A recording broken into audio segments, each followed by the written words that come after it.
The pounding came first hard, angry, echoing through the wooden door like gunfire in the stillness of dawn. Thud, thud, thud, thud.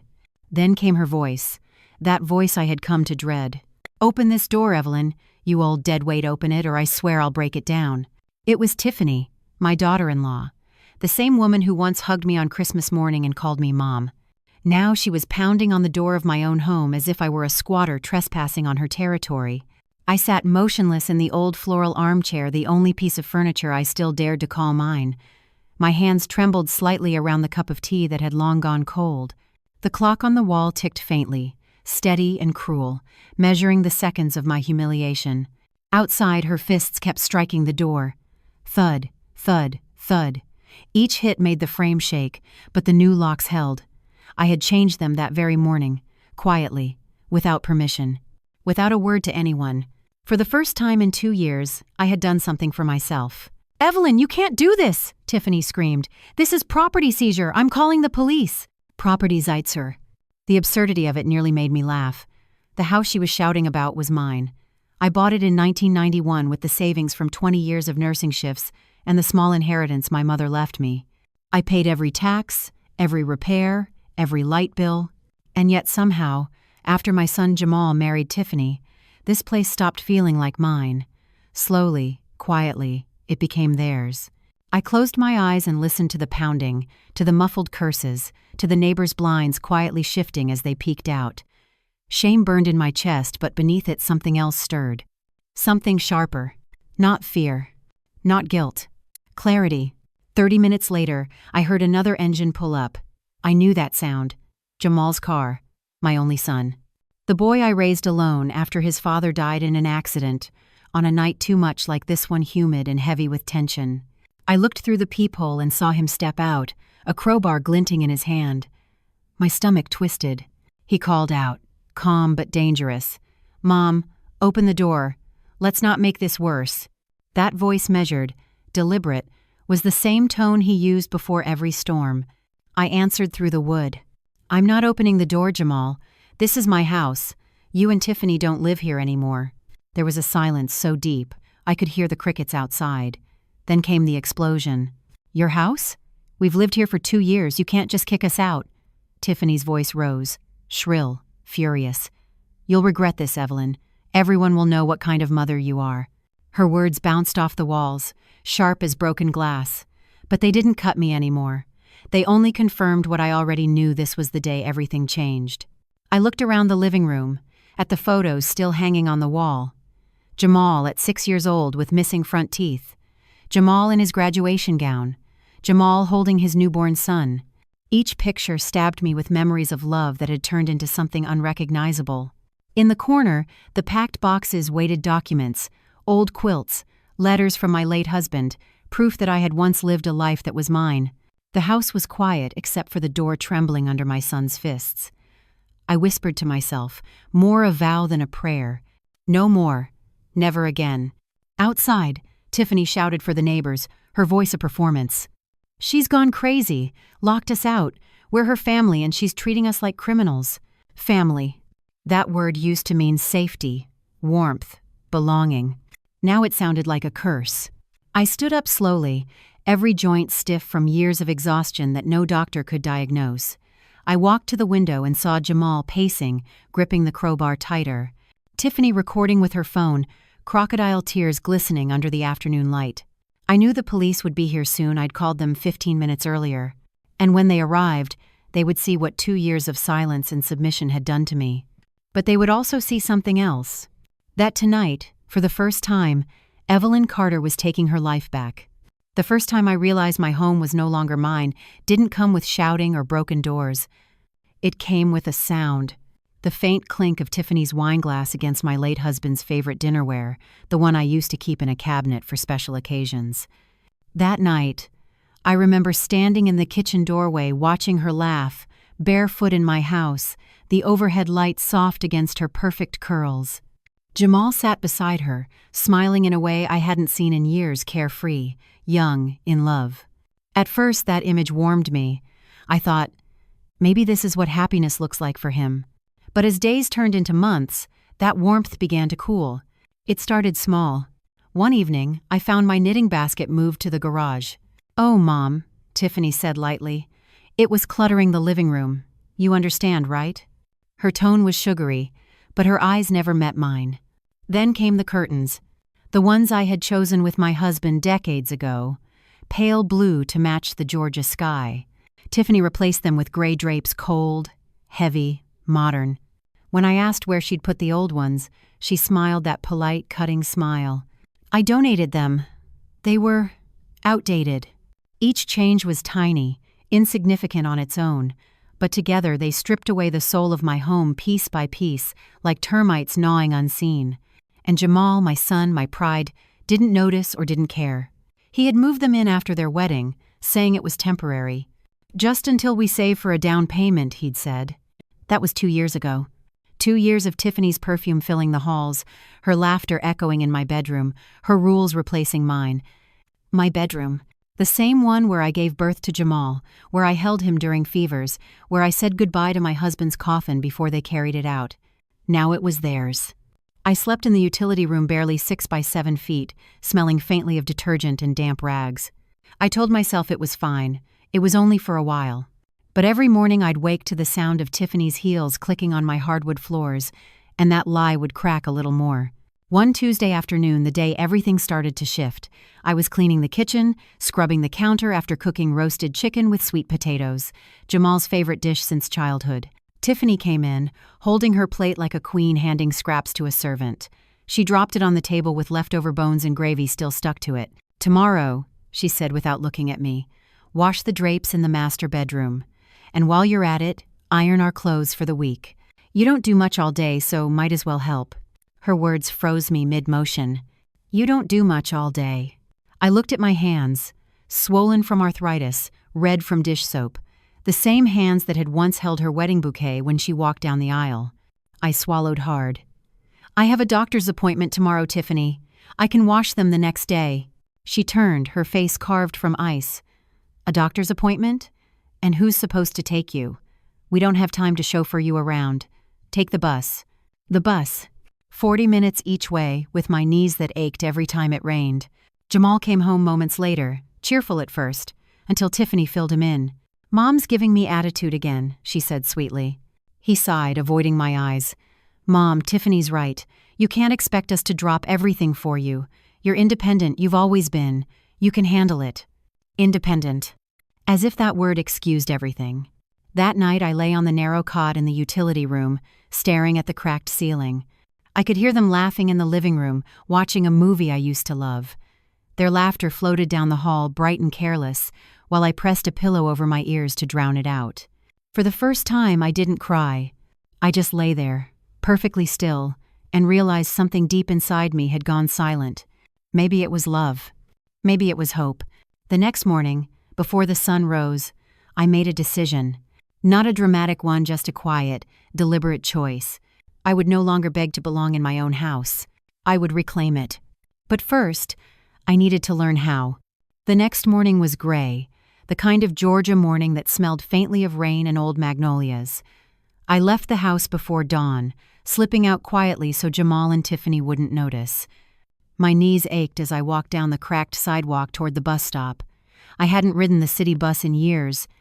The driver glanced at me in the mirror, an old woman clutching a folder to her chest, eyes hollow but steady.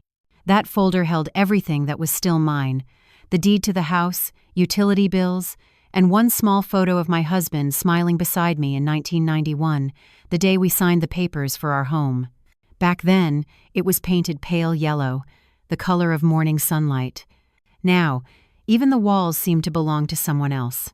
The bus rattled down the highway, past rows of pine trees dripping from last night's rain. My reflection in the window startled me. Deep lines, dull eyes, gray hair pulled into a bun. I looked like a ghost that forgot to move on. But there was something else in that reflection, too resolve. I stepped off in front of a brick building with gold letters: Vance and Hartman, attorneys at law. The receptionist, a young man in a navy suit, smiled politely. "Do you have an appointment?" "Yes," I said, tightening my grip on the folder. "With Mr. Elias Vance. 10 o'clock. He nodded and led me to a small office that smelled faintly of coffee and old paper. Behind the desk sat a man in his 40s, calm, serious, with kind eyes that had seen too many human tragedies to be surprised anymore. "Mrs. Carter," he said, standing to shake my hand, "please have a seat." I sat carefully, the folder trembling in my lap. "I need help," I began. "It's about my house. My son and his wife live there, but they've made my life unbearable." He listened quietly as I told him everything, how they'd moved in after the wedding, how Tiffany slowly took over, how I now slept in the utility room of my own home. I spoke for nearly 20 minutes, voice shaking, until I reached the part where Tiffany called me a freeloader. When I finished, Elias leaned back in his chair, his eyes sharp but gentle. "Mrs. Carter," he said softly, "do you have proof that the house belongs solely to you?" I opened the folder, sliding the deed across the table. "Bought and paid for before my son even graduated high school. His name isn't on it." He studied it carefully, then looked up. "Then you have every legal right to reclaim your property. They're occupants without a lease. We can initiate what's called an unlawful detainer, essentially an eviction within weeks." The word eviction hit me like a thunderclap. Not because it was wrong, but because I never thought I'd hear it directed toward my own son. Elias must have seen the pain in my eyes. "Mrs. Carter, this isn't about cruelty. It's about survival. No one has the right to abuse you, not even family." My throat tightened. I nodded, unable to speak. Then he asked, "Have there been any incidents you've documented? Anything that shows how they treat you?" I hesitated, then pulled out my phone. "For 6 months," I whispered, "I've been recording." He blinked. "Recording?" "Yes. Every insult, every argument, every time Tiffany called me useless or told me to stay out of sight when company's over. 53 clips. I didn't know why I kept them at first. Maybe I just wanted proof that I wasn't losing my mind." Elias listened to one of the audios, a sharp, mocking voice saying, "You should be grateful we let you stay here, Evelyn. Most people would have put you in a home already." When it ended, he was silent for a long moment. Then he said quietly, "That's not just disrespect, Mrs. Carter. That's emotional abuse, and it will help us. A lot." I exhaled, a sound that came out half sob, half relief. He explained the next steps: paperwork, notice periods, timelines. "It may take up to 4 months," he said, "but with your documentation and the deed, the law is on your side." I nodded again, clutching the folder as if it were a lifeline. "I don't want revenge," I said softly. "I just want peace. I want to sleep in my own room again." Elias smiled faintly. "Then let's get you there." When I left his office, the rain had stopped. Sunlight filtered through the clouds, pale but real. I stood on the sidewalk for a long time, watching cars pass, feeling something in my chest I hadn't felt in years. Power. Not the kind that controls others. The kind that comes from finally saying, "Enough." That night, back in the small utility room, I locked the door and lay awake, listening to the laughter from the living room. But this time the sound didn't pierce me, because now I had a plan. And for the first time in years, they had no idea what I was capable of. 3 weeks passed between the morning I met Elias and the day I finally acted. 3 weeks of quiet calculation, of keeping my voice soft and my footsteps light, while every nerve inside me screamed. I became a ghost in my own home, but a ghost with a plan. Tiffany believed I'd given up. She strutted through the house in her silk robe, humming to herself, her perfume heavy and sweet, leaving trails of ownership behind her. She had no idea that while she scrolled on her phone or shouted orders across the kitchen, I was building my case piece by piece, like a woman stitching her own armor. I started small. I labeled every bill and receipt: electricity, water, gas, internet, all under my name. I photographed each document and saved them to a cloud drive Elias helped me create. Then came the recordings, 53 of them, neatly organized, dated, and backed up. Each night after they went to bed, I sat in my tiny room, headphones on, listening to the voices that had crushed me: Tiffany's laughter, Jamal's silence, their words dripping with condescension. "You should be grateful we don't charge you rent.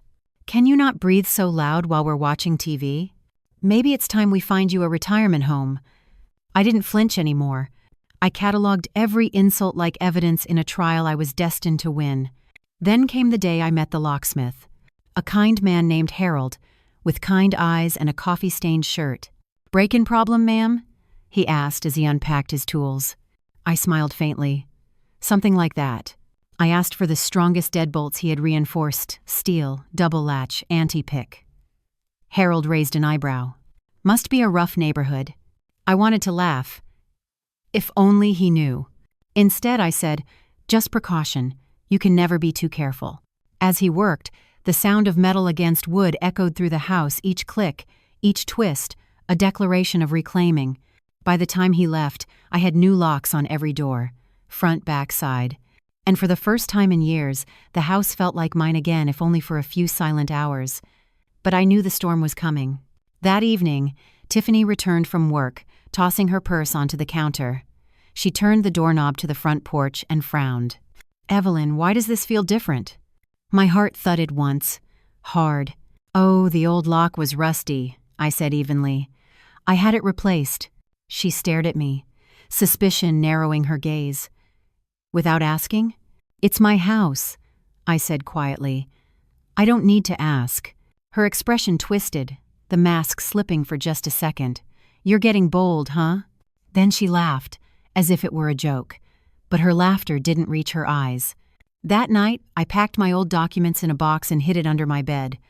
My hands trembled, but not from fear anticipation. When I woke the next morning, the air was strangely light. Birds chirped outside my window. The sky was clear, deceptively calm, as if the world itself were holding its breath for what was about to happen. I made breakfast as usual: scrambled eggs, toast, coffee. Tiffany and Jamal sat across from each other, scrolling on their phones. No good morning, no eye contact, just silence and screens. I poured their coffee, placed the plates down, and stood at the counter watching them eat. It hit me then this was the last breakfast I'd ever make for them. When Jamal left for work, I watched his car disappear down the road. I exhaled slowly, then turned to Tiffany, who was rinsing her cup. "Tiffany," I said calmly, "by the time you come home tonight, the locks will be changed. You and Jamal need to find somewhere else to live." She froze, the cup slipping from her hand and shattering in the sink. Her voice cracked into a disbelieving laugh. "You're joking." "I'm not." Her eyes flashed with pure contempt. "You wouldn't dare." I met her stare, unblinking. "I already did." She stormed out, slamming the door so hard the windows rattled. I waited until her car disappeared before locking the door behind her, the new lock clicking firmly into place. I stood in the hallway, the house eerily silent, sunlight spilling across the floorboards. For the first time in years, there were no footsteps behind me. No orders, no ridicule, just me. My heart was pounding so hard it hurt, but I didn't care. The fear that had ruled me was gone. In its place stood something sharper: freedom, raw and trembling. That afternoon I called Elias. "It's done," I said. His voice was calm but firm. "Then be ready, they'll come back angry. Don't open the door, call the police if you have to." "I will." And when the sun dipped below the trees, I heard the first furious pounding on the door. Hard, fast, violent. Tiffany's voice, shrill and venomous, cut through the wood. "Open this door, Evelyn. Open it right now or I'll tear it down." I didn't move. I just sat in my armchair, hands folded in my lap, as her fists struck again and again. Thud, thud, thud. The house trembled, but the locks held. And so did I. By the time the police arrived, the evening light had turned the sky to copper. The air was thick with heat, with tension, and with the smell of Tiffany's perfume still lingering outside the door. I sat perfectly still in the armchair, listening to her rage fill the neighborhood. "She's insane! She locked us out!" Tiffany's voice was raw from screaming. "This is our house. We live here. Someone call the police." I'd already called them 15 minutes earlier, calmly explaining that my son and his wife were trying to force their way into my property. So when the sirens grew louder, I knew they were coming for me too, but not as my enemies. The pounding on the door stopped. Tires crunched on the gravel, then voices firm, official. "Ma'am, please step away from the door." When I opened it, 2 officers stood there, one older, weary-faced, the other young, still unscarred by the messes of family life. Behind them, Jamal stood gripping a crowbar, sweat running down his temple. His eyes, those same eyes that once looked at me with trust when he was 5, were hard now, calculating. Tiffany clutched her phone, already recording. Her cheeks glistened with artful tears. "Officers, thank God you're here," she began, breathless. "My mother-in-law lost her mind. She changed the locks while we were at work. We've been living here for 2 years. We have nowhere to go." The younger officer turned to me. "Ma'am, can you confirm your name?" "Evelyn Carter," I said, my voice steady. "This is my home. I own it. I have the documents to prove it." "Do you have those documents handy, Mrs. Carter?" the older one asked. "Yes. Please come in." As I walked to the kitchen to retrieve the folder, my legs trembled not from fear, but from the sheer weight of the moment. The proof I carried felt heavier than any weapon. When I returned, the officers stood by the door, watching Tiffany pace like a caged animal. I handed the folder to the older officer. "Deed. Taxes. Utilities. All in my name." He took his time examining every page, flipping through receipts, property statements, notarized papers all labeled clearly under my handwriting. Meanwhile, Tiffany couldn't stand the silence. "She's lying," she snapped. "She doesn't even have money for groceries. There's no way she could afford this place." The officer raised an eyebrow. "Ma'am, that's irrelevant. What matters is ownership." Jamal stepped forward, his voice low but seething. "You can't just throw us out, Mom. We're family. We've lived here for 2 years. That means something." I looked at him, really looked. The boy I'd raised, the man who used to kiss my cheek every night before bed, now stood in front of me like a stranger. 2 years of what, Jamal?" I asked softly. 2 years of calling me a burden? Of watching your wife treat me like a maid? His jaw tightened. He said nothing. The older officer finally looked up from the documents. "Mrs. Carter, these are in perfect order. The property is clearly yours. They do not pay rent, correct?" "No," I said. "They never have." He nodded. "Then by law you have the right to ask them to leave. They cannot force entry." Tiffany's face twisted. "What? That's insane. We're her family." The younger officer spoke carefully. "Ma'am, the law doesn't change because of family. If you want to contest this, you'll need to go through the courts. But right now, you can't stay here." Tiffany's eyes filled with fresh tears, perfect for the camera still rolling in her hand. "You're kicking us out onto the street? You'll let her do this to her own son?" The officers exchanged glances, but said nothing. I turned to Jamal. "You can come tomorrow at 10, I said, voice calm, final.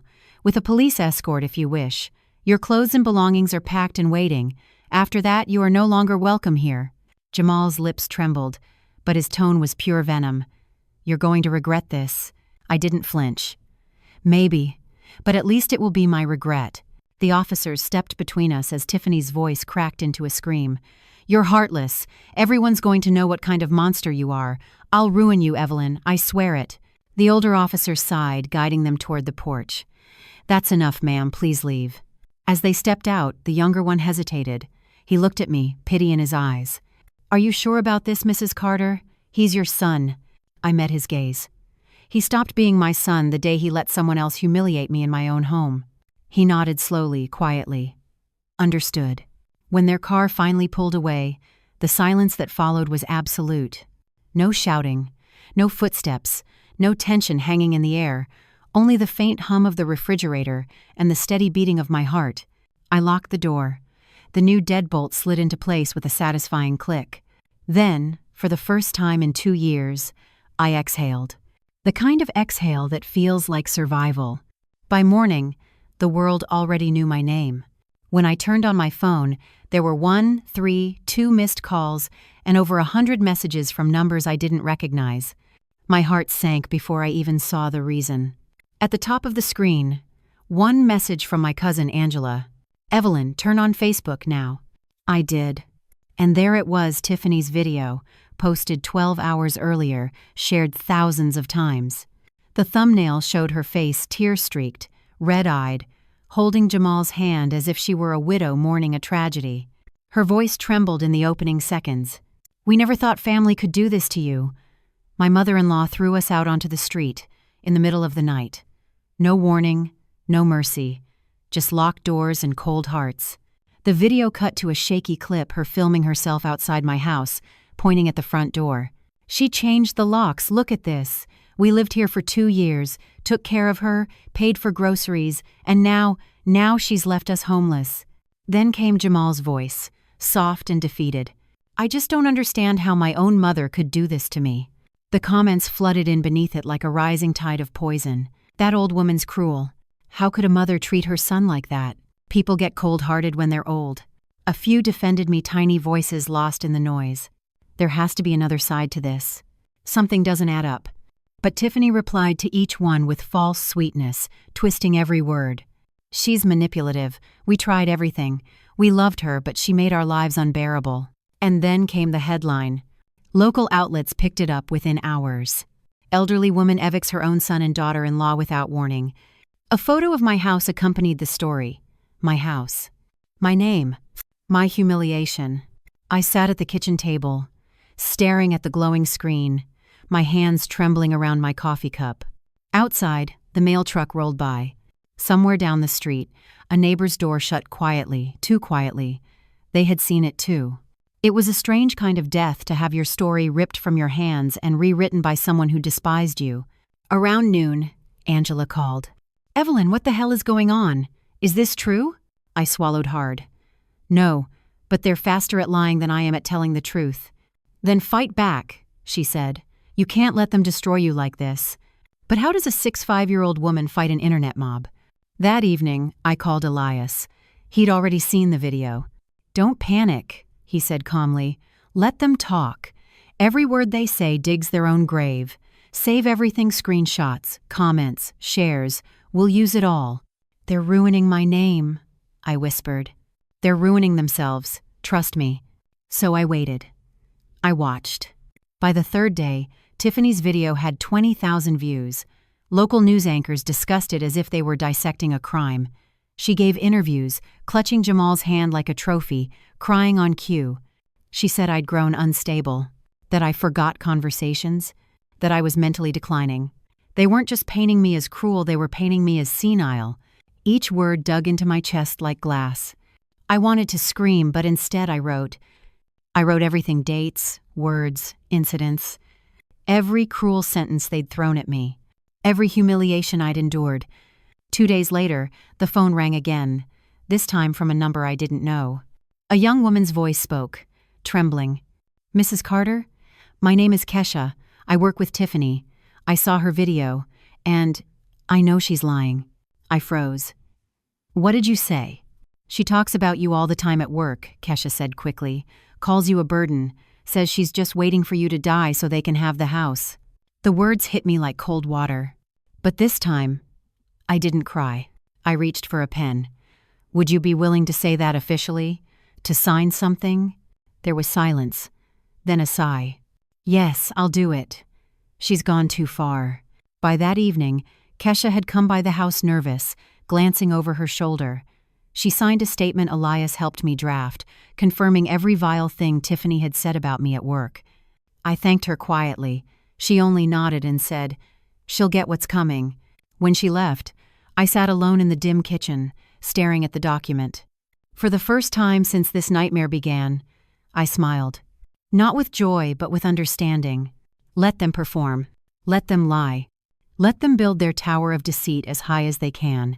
Because I finally had the match that would burn it all down.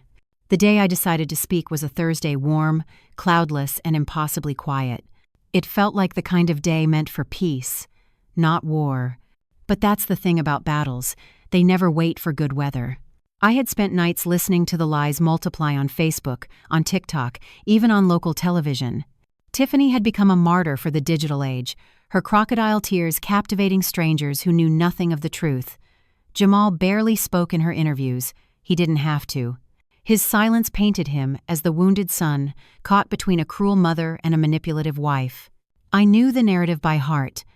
I'd been watching it unfold like a play where the villain wore my face.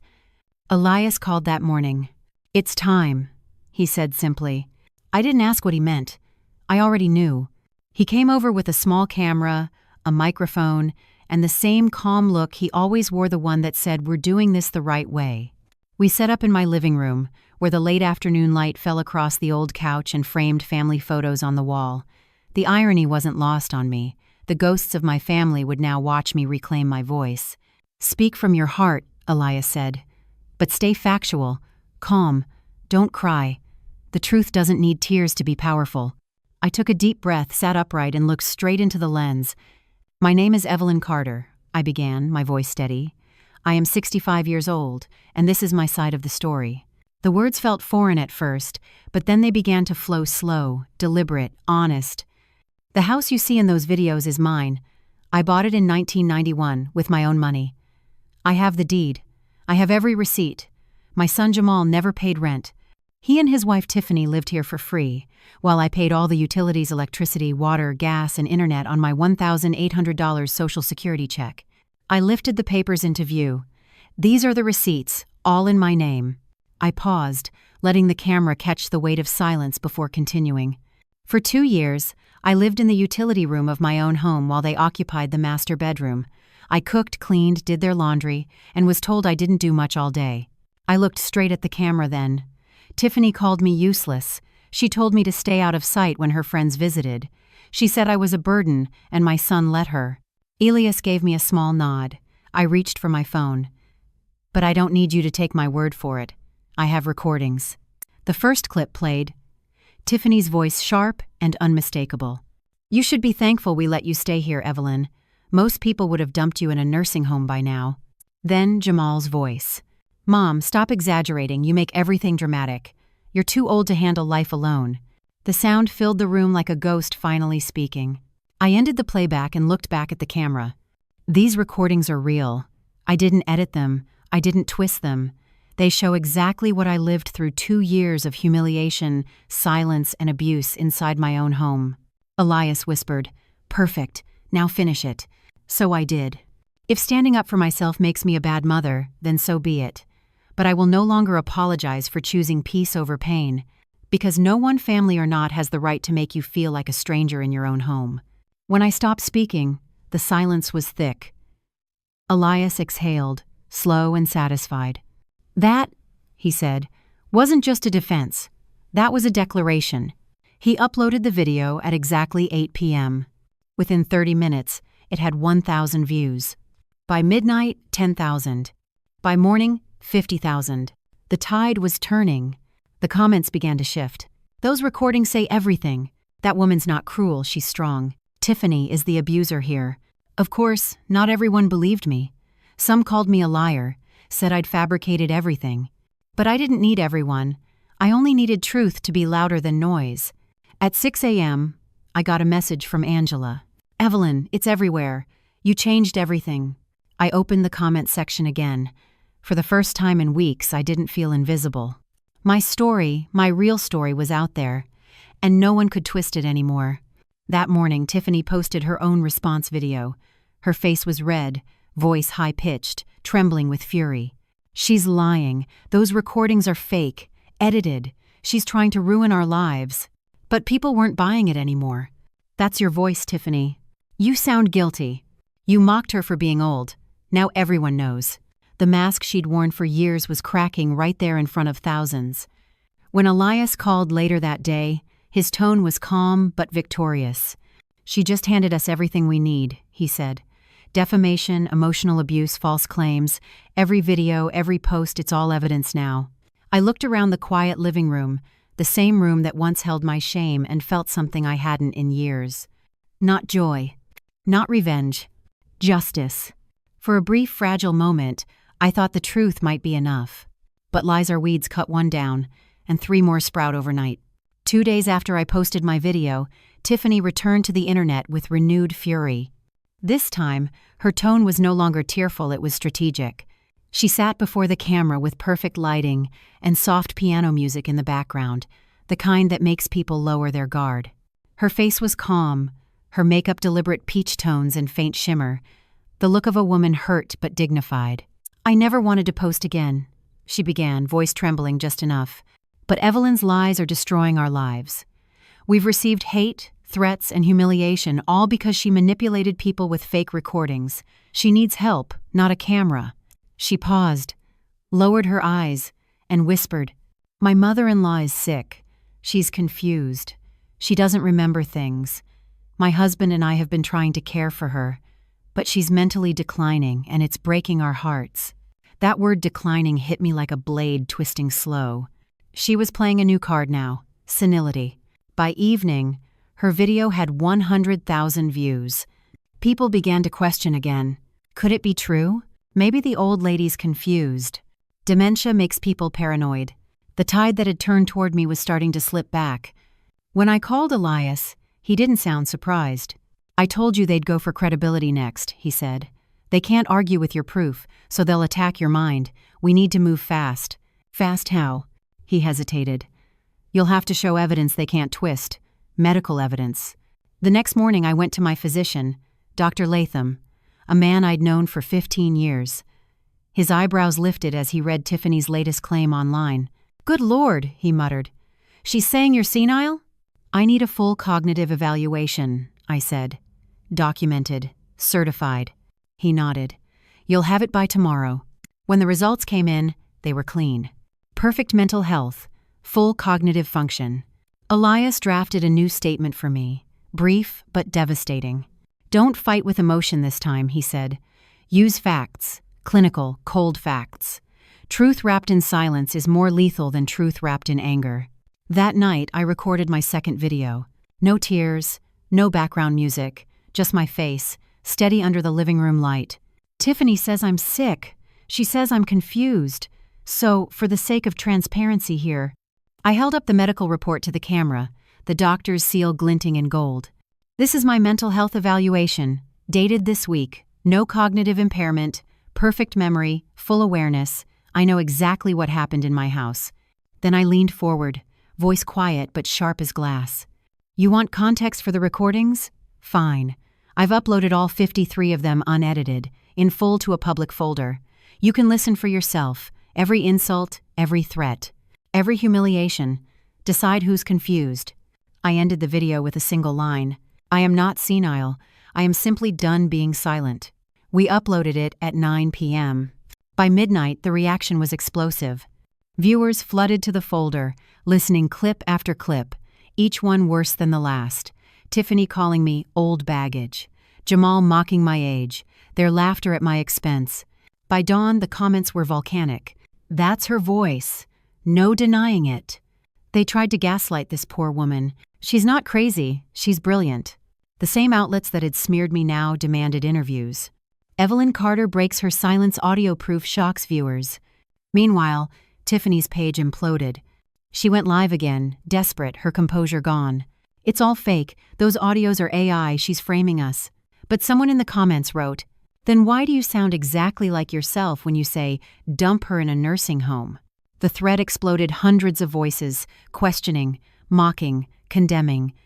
Tiffany began blocking users, deleting comments, crying midstream. Jamal appeared beside her, trying to calm her, his jaw tight. He spoke softly. "My mother, she's always been complicated, hard to deal with." But the questions came fast. "Then why did you live off her for 2 years? If she's so terrible, why didn't you leave sooner?" For once, Jamal had no answer. By the time their stream ended, their credibility had collapsed completely. The next morning, Elias called, his voice calm but laced with triumph. "They're finished. Public opinion's not just against them, it's eating them alive. Now, we move to phase 2. "Phase 2? I asked. He paused, then said, "Justice in court." I looked around my living room, the sun pouring across the table, the house finally silent again, and felt that cold, steady clarity return. It wasn't about revenge anymore. It was about proof that no matter how many lies they told, truth had its own way of surviving. Elias called early that morning. His voice was steady, almost too calm. "It's time, Mrs. Carter. We're filing the lawsuit today." The word lawsuit hung in the air like thunder. For months I had been reacting, defending, surviving, holding my ground. But now we were moving forward, attacking, with the truth as our weapon. "What exactly are we suing for?" I asked. 3 things, Elias replied. Emotional abuse, defamation, and unlawful harassment.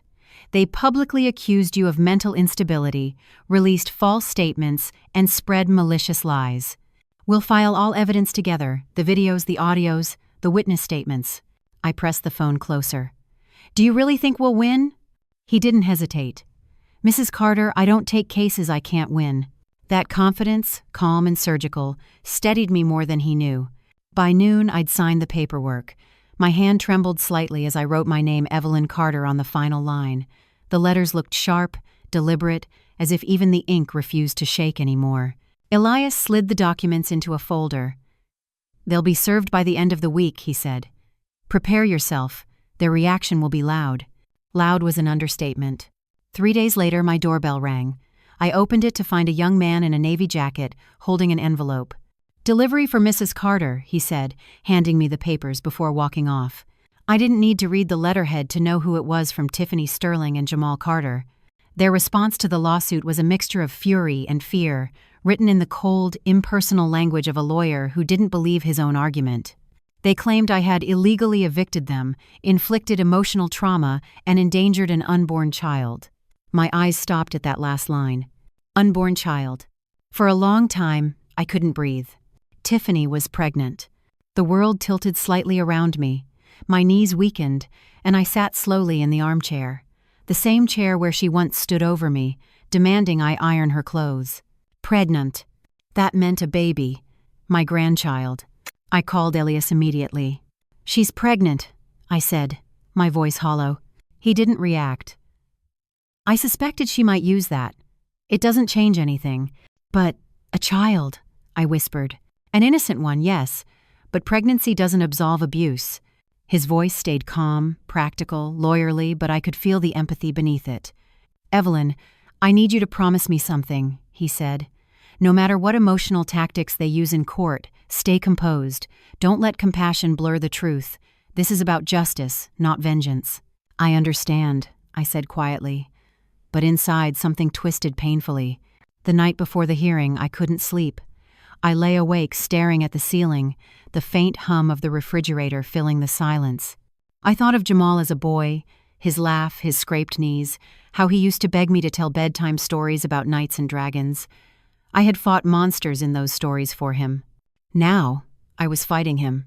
When dawn came, the world felt heavy and gray. The courthouse was 30 minutes away, but the drive felt endless. Elias walked beside me as we entered, his presence like an anchor holding me steady against the storm. Tiffany and Jamal were already there when we arrived. She wore a pale blue dress that clung softly over her small, rounded stomach. Her eyes were red but dry. Jamal stood beside her, hands in his pockets, face tight, avoiding my gaze.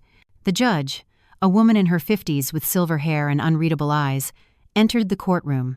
"All rise," the clerk said. The air shifted. Saturday, Elias rose and began to speak, his tone calm and controlled, every word precise. "For 2 years, my client, Mrs. Evelyn Carter, endured systemic emotional abuse from the defendants. She was demeaned, isolated, and manipulated in her own home. When she reclaimed her property, they retaliated with defamation, posting false videos and public accusations that destroyed her reputation." He played the recordings one by one, Tiffany's voice calling me a burden, Jamal's silence when she mocked me, the laughter, the cruelty. Each clip was like a blow, but this time it landed not on me but on them. The judge listened without a word, expression tightening slightly as each recording played. When Elias finished, he said softly, "The evidence speaks for itself, Your Honor." Their lawyer rose next, his tone defensive. "Your Honor, my clients were acting under emotional distress. Mrs. Carter's mental health." Elias cut him off smoothly. "We have documented proof from her physician confirming perfect cognitive health, dated and certified." The lawyer faltered, flipping through his papers. "Nevertheless, the emotional toll has been—" The judge raised a hand. "Enough. I've heard enough." She turned to Tiffany. "Mrs. Sterling, is it true that you recorded and posted multiple videos accusing Mrs. Carter of abuse and mental instability?" Tiffany's voice shook. "Yes, but is it true that those statements were false?" Her lip trembled. "They were opinions." "Not facts?" the judge interrupted. Silence. The judge's eyes softened briefly as she looked at Tiffany's belly. "Pregnancy does not excuse cruelty, Mrs. Sterling, nor does family excuse abuse." The room fell utterly silent. After 3 long hours, the verdict came. Judgment for the plaintiff, Mrs. Evelyn Carter. Damages, $30,000 for defamation and emotional distress. Tiffany gasped, clutching Jamal's arm. "30,000? We don't have that kind of money." The judge's gavel struck once, crisp and final. Then you will pay it in installments. Case closed. The sound echoed through the courtroom like the final chord of a requiem. As we left, Tiffany turned toward me, eyes burning with hatred. You ruined everything. I hope you're proud. I looked at her calmly. I didn't ruin it, Tiffany. I just stopped letting you. Jamal's gaze met mine for a fleeting second. Beneath the anger, there was something else, regret maybe, or the faint realization that everything he'd built on lies had finally collapsed. Outside, the air smelled of rain and magnolia blossoms. Elias turned to me, his voice low. It's over. I shook my head softly. No, not yet. A child is coming into this mess. Nothing's ever really over. But somewhere deep inside me, beneath the ache and the memories, there was peace. Because for the first time in years, the truth had spoken and it had won. For the first time in years, I slept through the night. No pounding on doors, no raised voices, no fear crawling under my skin. Just silence. But peace, I learned, doesn't arrive quietly. It comes dragging the ruins of what came before. The court victory didn't end the noise. It only changed its direction. 2 days after the verdict, Tiffany posted another video. Her tone was different, now less righteous, more venomous. They took everything from us, she cried. Our home, our savings, our dignity, because of her lies, because of her hatred. They don't care that I'm pregnant. They want to destroy our family. The comments, once sympathetic, had turned. You brought this on yourself. Stop playing the victim. You recorded yourself being cruel. People heard you. Her following plummeted. The company she worked for, one that built its brand on family values, released a statement the next morning. We have terminated our partnership with Miss Sterling following recent revelations that conflict with our ethical standards. She'd been fired. Elias called to confirm it. His voice was neutral, almost weary. Her employer cited moral conduct clauses. They had no choice. For a long moment, I said nothing. I should have felt vindicated, but instead, I felt empty. Justice doesn't erase pain, it just puts it in order.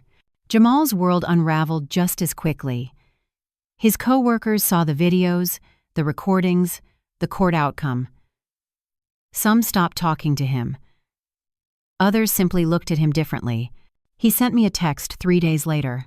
They suspended me, said I need to resolve personal matters. You destroyed my career, Mom. I hope it was worth it. I stared at the message for a long time, thumb hovering over the keyboard. Then I wrote back. No, Jamal, you destroyed it. You let her poison everything good in you. He didn't respond. By the following week, they had moved in with Tiffany's mother, Brenda, a woman who had despised me since the day we met. I thought it would end there, each of us retreating into our separate corners of pain, but life has a cruel sense of timing. Brenda showed up at my door one afternoon, her perfume arriving a second before she did. She looked older, thinner, but her eyes burned the same as always. I came to ask you to stop this, she said without greeting. Stop what? I asked. The lawsuit, the money, the humiliation. Tiffany's pregnant, Evelyn. She's miserable. You've proved your point. Let it go. I stood in the doorway, hands trembling only slightly. For 2 years, Brenda, I begged for mercy in my own house. They didn't let go. Why should I? Her voice rose. Because you're the older one. Because you should know better. I met her gaze and said softly, I do. That's why I'm not letting them walk away without consequences. She stared at me for a moment, her expression shifting from anger to something that looked like pity. Then she said it, the one thing that nearly broke me. Tiffany's 3 months pregnant. It's a boy. The air seemed to leave the hallway. A boy. My grandchild. Brenda saw the flicker in my eyes and pressed harder. If you had any decency left, you'd stop this. That baby doesn't deserve to suffer for your bitterness. I closed the door before she could see the tears forming. That night, I sat in my old armchair, staring at the photos on the wall. Jamal's kindergarten portrait, his graduation day, the wedding I paid for. Each picture was a lie, now smiling faces, covering the slow death of a mother's trust. Still, I couldn't stop thinking about that unborn child. Innocent. Unknowing. A branch on a poison tree that never asked to grow. I called Elias the next morning. If they pay the settlement in installments, can I redirect it? He paused.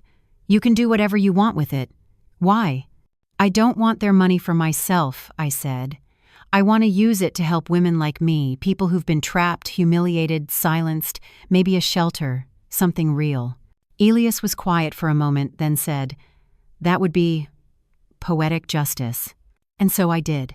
Each month, $500 arrived, money that felt tainted and yet necessary. I deposited every dollar into a separate account, untouched, waiting for a day when pain could be repurposed into something good. Meanwhile, I rebuilt my life piece by piece. I fixed the garden Tiffany had let wither.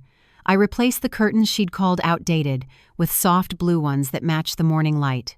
I started taking walks again, slow, deliberate steps down streets I used to avoid, afraid of neighbors' whispers.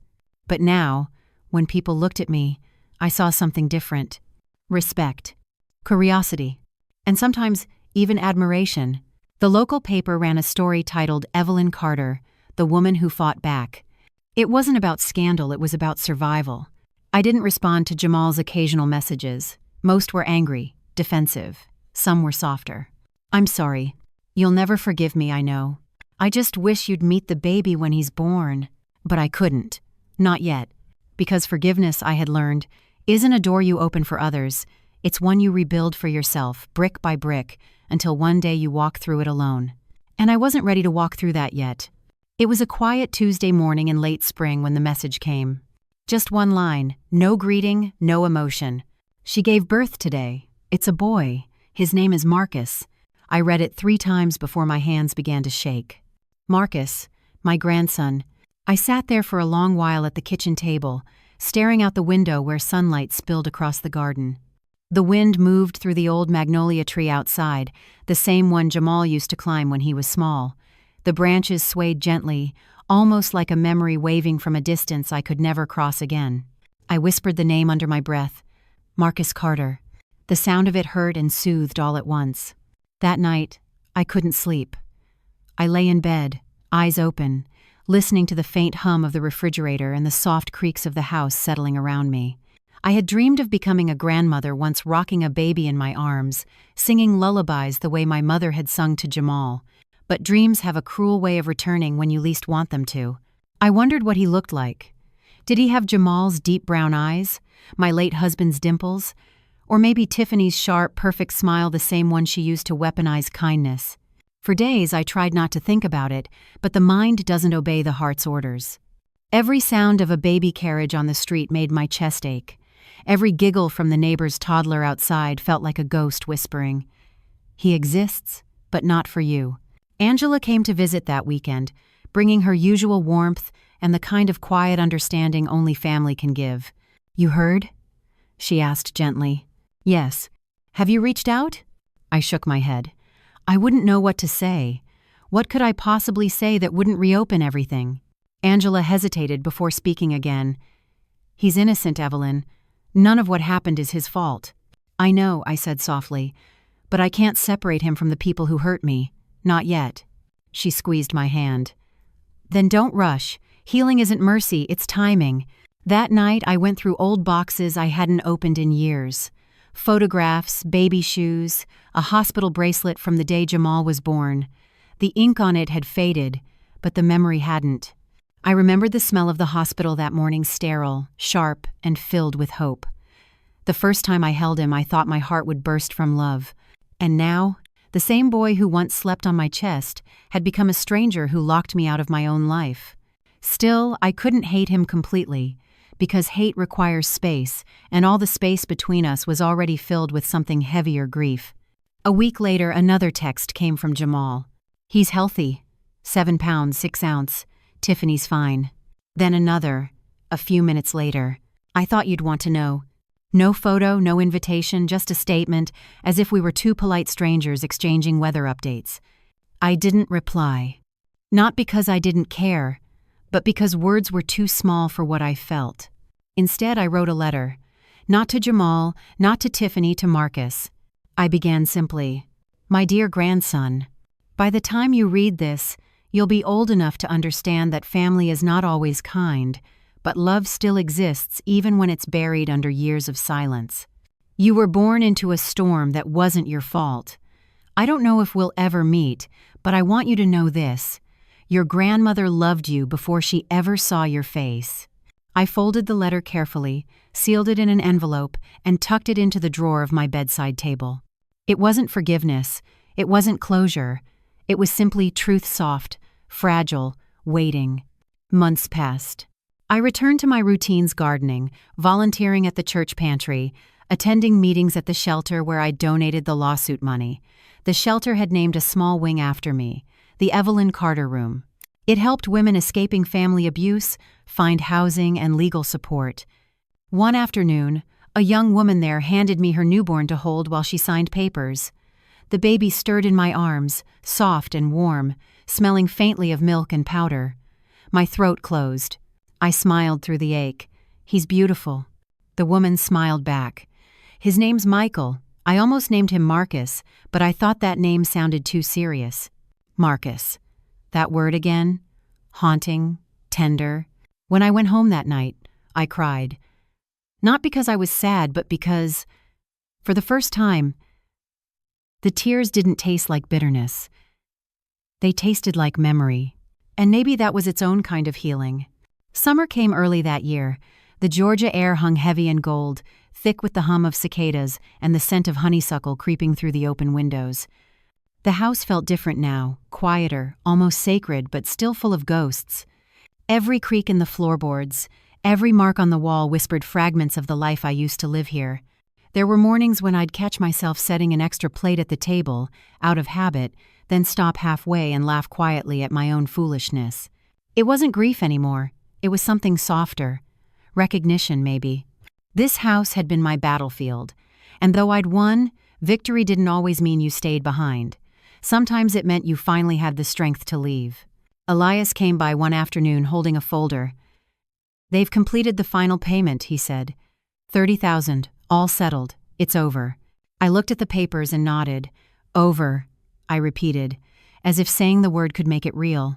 He smiled faintly. "So what will you do next?" I glanced around the room. Sunlight poured through the new curtains, blue, soft, peaceful. The furniture gleamed after weeks of polishing, but it all felt like a museum of someone else's life. "I'm selling it," I said finally. Elias blinked. "Are you sure?" "I think it's time. Too many echoes." He studied me for a long moment, then nodded. "Then let's make sure you get what it's worth." It took 3 months. 3 long, strange months of realtors and open houses and polite strangers walking through rooms where I had once been invisible. Each time someone praised the space, "Such a charming home." I smiled, but inside I whispered, "You have no idea what these walls have heard." The day the sale closed, I stood alone in the empty living room. The furniture was gone, the walls bare except for faint outlines where pictures had once hung. The air smelled of dust and lemon polish. I walked from room to room one last time. The kitchen, where I used to make Jamal's favorite roasted chicken. The hallway, where I'd stood trembling as the police told him to leave. The utility room, my prison for 2 years, my sanctuary the night I changed the locks. When I reached the front door, I hesitated, fingers resting on the knob. The new owners would move in tomorrow. I wondered if they would feel the weight of history here, the ghosts of cruelty and courage both. I turned once more and whispered, "You can rest now." Then I locked the door, slid the key into the realtor's envelope, and stepped into the sunlight. The apartment I bought was small but full of light. 2nd floor, overlooking a quiet park. A little balcony where I could sit in the mornings with my coffee and listen to the birds. The walls were painted white, untouched by memory. For the first time in my life, I decorated for myself. Soft yellow curtains, shelves of plants, a record player spinning the jazz albums Tiffany used to call old people music.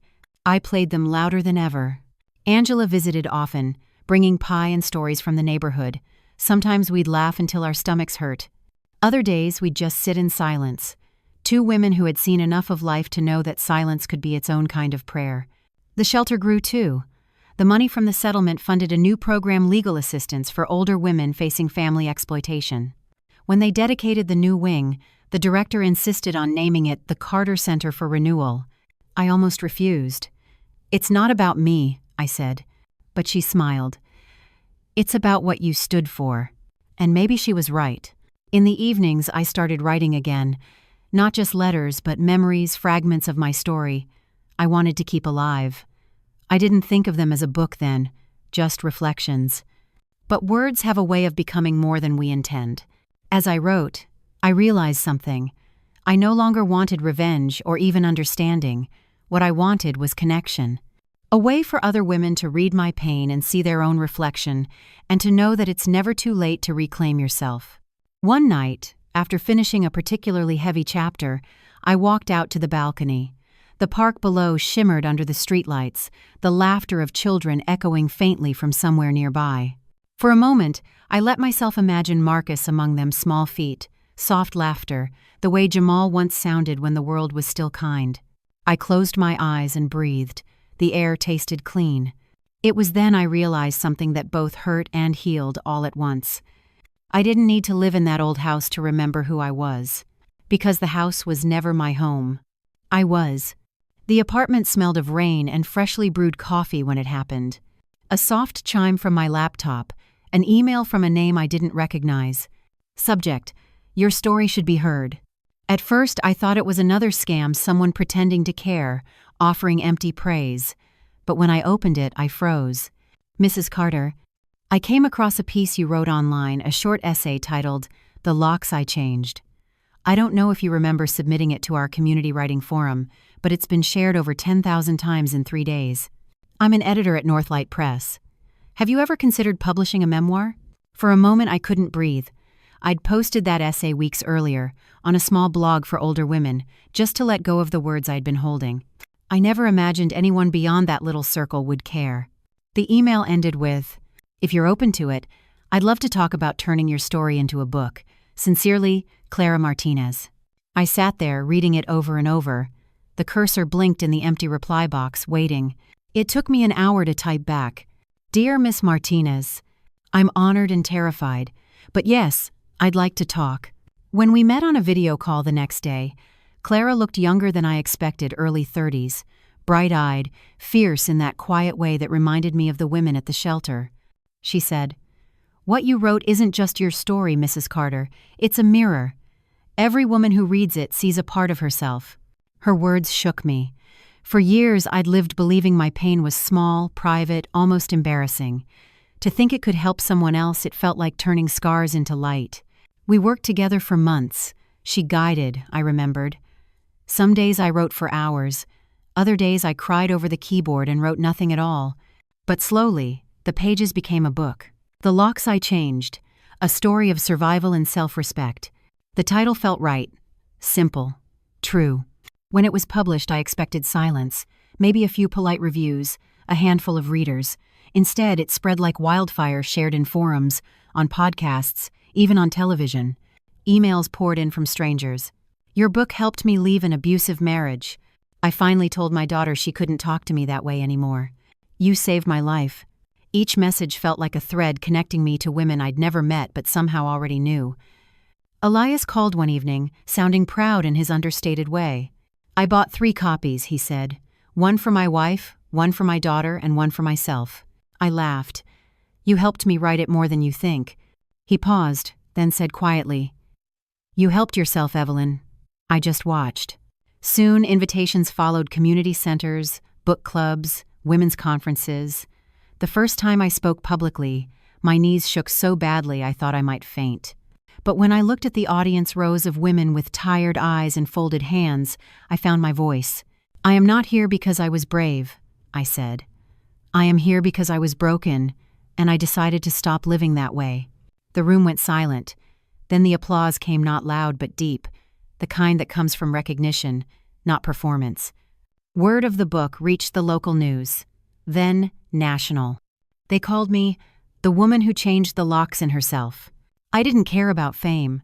What mattered was that every time someone read those pages, they saw proof that it's never too late to choose yourself. A few months later, I received a small package in the mail. No return address. Inside was a copy of my own book, creased, worn, and a note in handwriting I hadn't seen in years. "Mom, I read it. Every word. I don't know how to ask for forgiveness, but I want you to know I understand now. I see what I did, what we did. I'm sorry. I don't expect anything from you. I just wanted to say that you were right to change the locks, because I needed to change too. Love, Jamal. I read the note until the words blurred through my tears. Not because forgiveness had arrived, but because remorse finally had. I placed the letter between the pages of my own book, where the chapter about him began, a fitting place for endings and beginnings alike. That night I sat on the balcony with my coffee, the city lights flickering below. Somewhere out there, my son was trying to become someone better. And somewhere else, a little boy named Marcus was growing, maybe asking questions about a grandmother he'd never met. I closed my eyes and whispered to the wind, maybe one day. For now, my story wasn't about what I'd lost. It was about what I'd found, myself, my voice, and the quiet power of women who refused to be erased. It had been nearly 4 years since the court case. 4 years since I'd last heard Jamal's voice outside my door, angry, desperate, breaking. Life had settled into something I hadn't felt in decades. Stillness. My mornings began with coffee and quiet jazz. My days were filled with the shelter, writing, and the gentle rhythm of living without fear. So when the knock came that spring afternoon, I almost didn't answer. It wasn't the pounding kind I used to dread. It was soft, hesitant. 3 knocks, then silence. I set my mug down and walked to the door, heart tightening with that strange mix of recognition and dread, the body remembering what the mind tries to forget. Through the peephole I saw him. Jamal. Older now. Thinner. His once slick hair threaded with gray. His shoulders slightly hunched like a man who'd learned humility the hard way. For a moment, I just stood there, my hand frozen on the doorknob. Then, slowly, I opened it. He didn't smile, didn't pretend. Just stood there with that same quiet I used to pray for years ago. "Hi, Mom," he said softly. 2 words. Simple, ordinary. And yet they broke something in me that I didn't realize was still intact. I didn't invite him in right away. I just stared, studying the lines on his face, the tiredness in his eyes. He looked like a man who'd finally been stripped of excuses. "Can I come in?" he asked. I hesitated, then stepped aside. "Just for a few minutes." He nodded, slipping off his shoes like he used to. I noticed the small tremor in his hands as he clasped them together. The apartment smelled faintly of vanilla candles and coffee. Sunlight fell in warm squares on the rug, and for a second, I wondered if he noticed how peaceful it was here, how different from the house we once shared. He looked around quietly. "You've made a nice place for yourself." "I have," I said simply. He sat on the edge of the sofa, hands gripping his knees. I stayed standing, keeping the distance between us a space filled with years of silence and pain. "I read your book," he said finally. "Twice." I said nothing. I didn't recognize myself in it at first. I thought you exaggerated, twisted things, but then... He swallowed hard. Then I remembered the recordings, and I couldn't deny any of it. He looked up at me then, eyes glistening. "You were right to do everything you did." The words hung there, fragile, barely audible. I felt my throat tighten.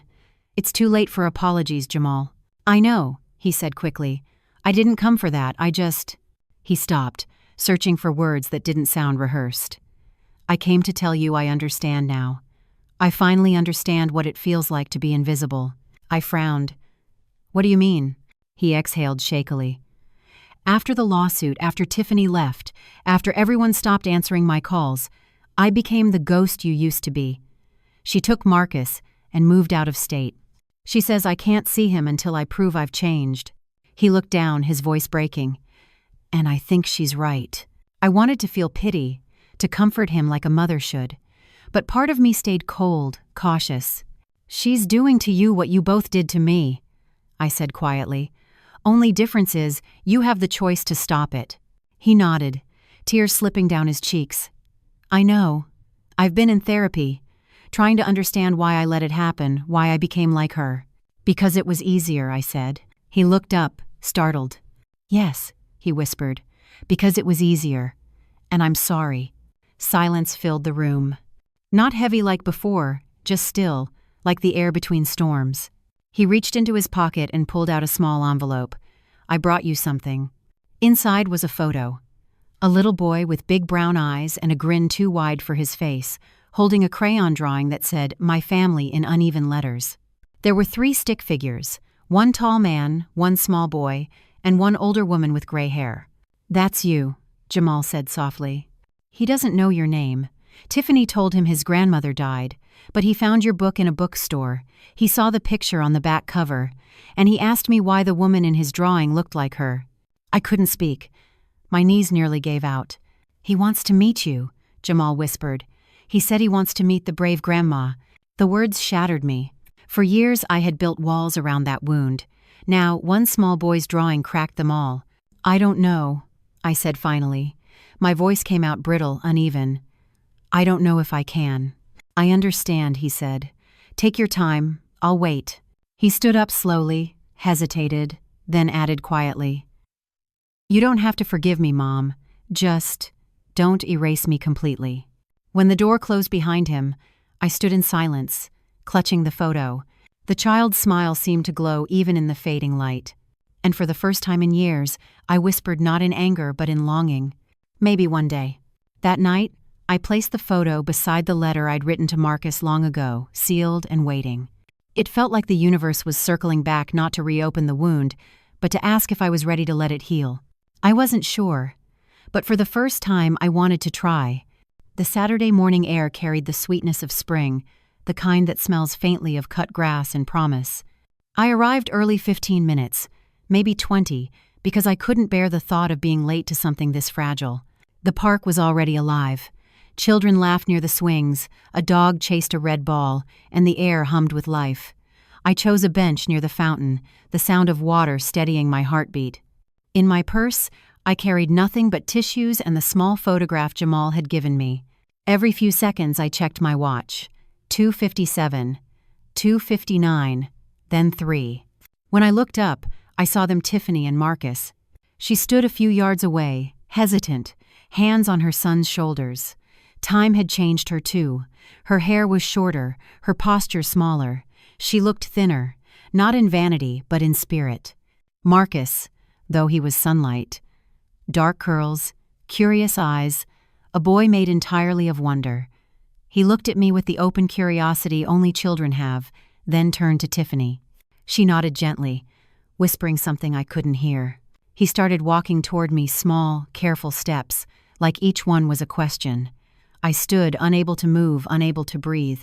When he reached me, he tilted his head. "You're Grandma Evelyn?" My throat tightened. "Yes, sweetheart, I am." He studied me for a moment, then smiled a big, genuine, gap-toothed grin that felt like mercy. "You don't look mean," he said matter-of-factly. "Mom said you were scary, but you look nice." I almost laughed through the tears. "I'm not scary, Marcus. Just old." He giggled, the sound so pure it cracked something open inside me. "Can I sit?" he asked. "Please." He climbed onto the bench, legs swinging, eyes wide and full of questions. "I read your book." "Well, Mom read it to me. Not all of it, just the parts I could understand. You're really brave." "Brave?" I repeated softly. "I don't know about that." He nodded firmly. "You changed the locks. That's brave." The words hit harder than I expected. Simple. Honest. Unfiltered. "Why did you do it?" he asked after a moment. I looked at him, this small life that had grown from the people who once broke me, and realized the truth had to be told gently, like teaching a child about storms without making him fear the rain. "Sometimes, Marcus," I began, "when people hurt you again and again, you have to close the door so they can't anymore. Not because you don't love them, but because you love yourself enough to stop bleeding."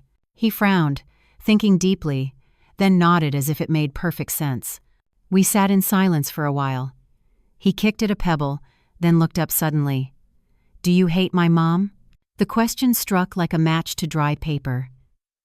Tiffany stood in the distance, pretending to check her phone but watching us from the corner of her eye. I took a long breath. "No, Marcus, I don't hate your mom. I don't like what she did, but hate...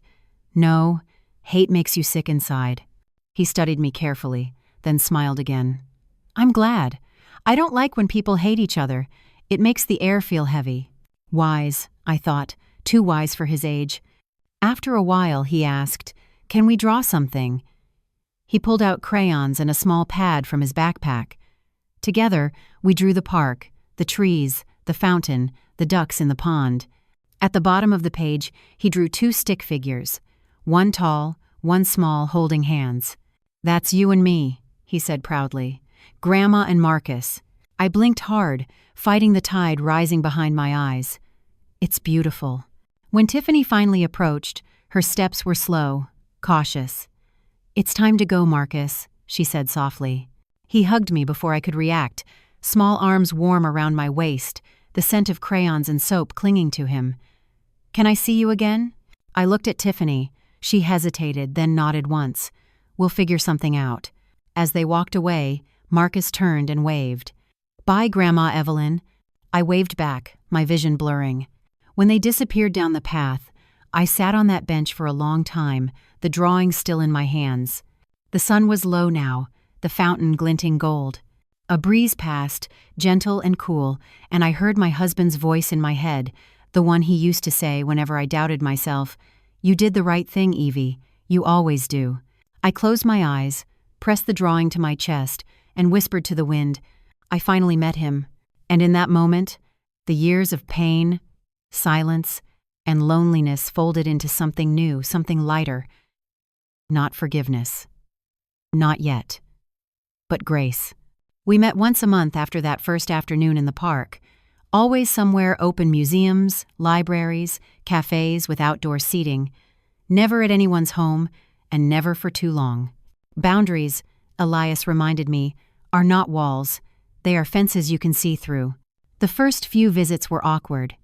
Marcus would chatter about school while Tiffany lingered a few benches away, pretending to scroll her phone. She kept her distance and, to my surprise, never raised her voice. She looked human, tired, like someone finally living inside her consequences. Marcus, though he bloomed. He'd tell me about his favorite teacher, about the stories he was writing, about the small turtle he'd found near their building. "You should name him," I said once. He grinned. "I already did, Lockie. After you." I laughed so hard people turned to look. "After me?" "Yeah," he said proudly. "Because you changed the locks. You're brave. So Lockie's brave too." Every visit he'd bring a new drawing for me.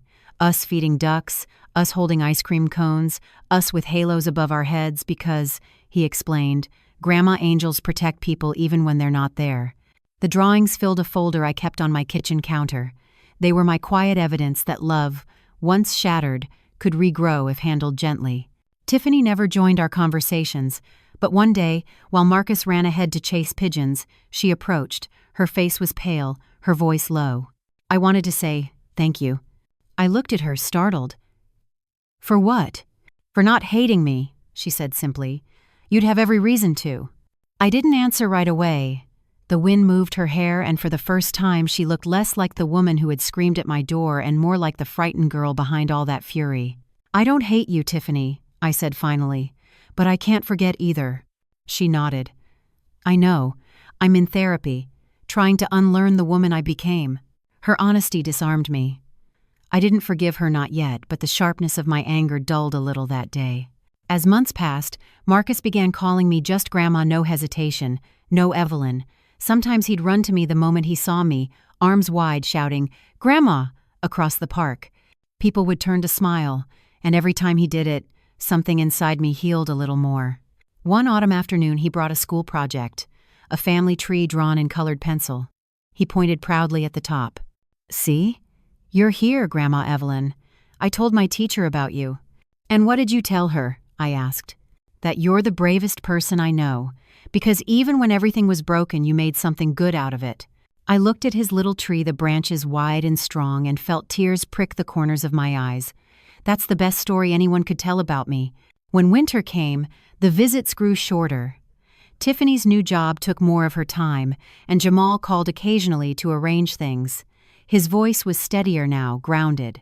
He didn't ask for forgiveness anymore. He simply said, "Thank you for seeing him." One afternoon near Christmas, Marcus gave me a wrapped box. Inside was a small silver keychain, shaped like a heart. Engraved on it were the words, "For the locks you changed and the doors you opened." I didn't cry in front of him. I laughed, hugged him tight, and promised to keep it forever. But that night, when I hung the keychain on my bedside lamp, I let the tears fall. They weren't bitter anymore. They were full, warm, and clean. Because in learning to set boundaries, I'd found the freedom to love again safely, quietly, without losing myself. That Christmas, I sent Jamal a short message. "Thank you for keeping your promise. Marcus is a good boy. You did one thing right." He replied a few minutes later. "No, Mom, you did. You showed me how to be better." For the first time in many years, I didn't feel the need to argue. As snow fell outside my window that night, I sat with a cup of tea, looking at Marcus's newest drawing pinned to the wall, 3 stick figures holding hands under falling snow. Above them, in shaky letters, he'd written, "My family, together again." I knew it wasn't entirely true, not yet. But maybe it was a beginning. And sometimes, beginnings are enough. 5 years after that first furious pounding on my door, the world had changed around me. Or maybe it was me who had changed and the world finally stopped feeling like a threat. The mornings came slower now. I'd wake before the sun, not out of habit or fear, but because I loved watching the city come alive from my balcony. The scent of coffee filled the apartment, mingling with the faint hum of jazz playing from my old record player. I had grown used to peace. It no longer felt foreign. It felt earned. Marcus was 8 now, still curious, still bright, but taller, with a quiet confidence that reminded me of Jamal when he was small. We still met once a month. He'd tell me about school, about the stories he was writing, about how he wanted to build houses where families never fight. I once asked him why that dream. He said, "Because every family should have a door that stays open for love but closed for cruelty." He didn't know how deeply those words cut and healed all at once. Tiffany kept her distance. We remained civil, cautious, polite. Time had softened her edges but not erased them. We spoke only about Marcus, his projects, his school, his little victories. I no longer looked for apologies. She no longer looked for control. Maybe that was its own kind of forgiveness. Jamal called occasionally, sometimes to arrange visits, sometimes just to ask how I was doing. He'd remarried, I'd heard, to a woman who worked at a local library. Her name was Lena, and from the few brief times we'd spoken, she seemed gentle, the kind of woman who spoke softly but meant every word. He once said to me over the phone, "I tell Marcus about the woman who raised me alone, the one who taught me that kindness means nothing without respect." That night, for the first time, I slept without the heaviness that always followed thoughts of him. The shelter continued to grow. The donations from my book and the lawsuit built new rooms, new programs, new beginnings. One afternoon, the director surprised me with a brass plaque on the wall near the entrance. The Evelyn Carter Center for Renewal. Below it, a quote from my book. Changing the locks wasn't the end of my story. It was the beginning of my freedom. I stood in front of it for a long time, fingertips brushing over the letters. Around me, women bustled, some scared, some strong, all searching for what I'd once thought I'd lost forever, a second chance at dignity. One of them, a woman in her 60s named Nora, stopped me one afternoon. "I read your book," she said quietly. "It gave me the courage to leave my son's house. He treated me like I was in the way. But now, I have my own apartment. I sleep through the night." I smiled, tears stinging my eyes. "Then you changed your locks too." She nodded. "And my life." That night, I sat on my balcony watching the city lights blink like fireflies in the distance. I thought of my mother, of my husband, of the younger version of myself who had believed that love meant enduring anything. I wished I could tell her what I knew now. Love doesn't mean surrender. Family doesn't mean ownership. And forgiveness real. Forgiveness isn't letting someone back in. It's letting go of the pain they left behind. The phone buzzed beside me. A new photo from Jamal. Marcus, missing a front tooth, holding up a medal. "First place, essay contest," the message said. "He wrote about you." I opened the photo, zoomed in, and there it was, his title, scrawled in a child's careful handwriting. "The strongest woman I know." The tears came, but they were gentle this time. I printed that photo and pinned it on the wall beside the others. Marcus's drawings, my book cover, the keychain shaped like a heart. A life rebuilt, piece by piece. The next morning, I woke to sunlight flooding the room, soft and golden. I brewed my coffee, sat by the window, and watched the world begin again. Cars moving, birds calling, the city pulsing with life. For the first time in decades, I felt completely free, not because the past was gone, but because it no longer owned me. I had learned that peace isn't the absence of pain. It's the quiet after the storm, when you realize you survived, and that surviving is its own kind of victory. I raised my cup toward the light and whispered. To the locks I changed, and the doors I finally opened. Then I smiled, because this time it wasn't just a line from my story. It was my life,